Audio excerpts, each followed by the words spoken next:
Тенденциите са подобни на последните години, даже за някои градове като Бургас тази година, поне за 9-месечето, е по-добра от най-силната 21 година. Продължават накуп да влияят много фактори от икономиката на страната, от развитието на макроикономиката върху пазара позитивно. Всичко е накуп. Може би най-голяма тежест остава за добрите оферти на банките, за ниските лихвени проценти, но не само. Мотивацията на голяма част от хората, свързана с евентуалното ни приемане в еврозоната и очакваното подобряване изобщо на икономиката в Европа, ги кара да бързат с покупката, което разбира се стига цените.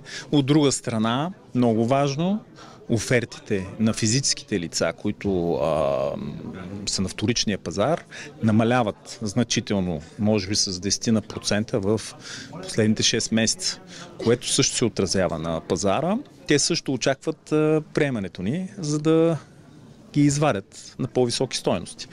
Така че интересна е ситуацията. Продължава 10 годишния, едва ли не почти постоянен прогрес на този пазар. Това би трябвало да се отразява добре и на цялостната обстановка на пазара, както и на участниците. Много компании влизат като нови играчи, специално на брокерския пазар.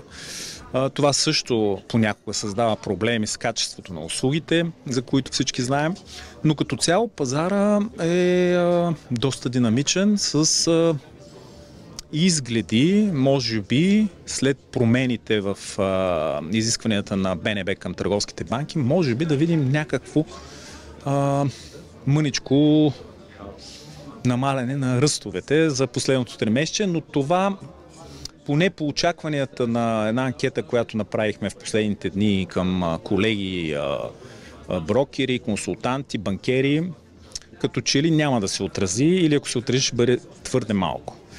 Така че нека да видим какво ще стане на база на тия рестрикции, не много сериозни, но по-скоро следващата година ще очакваме подобно развитие.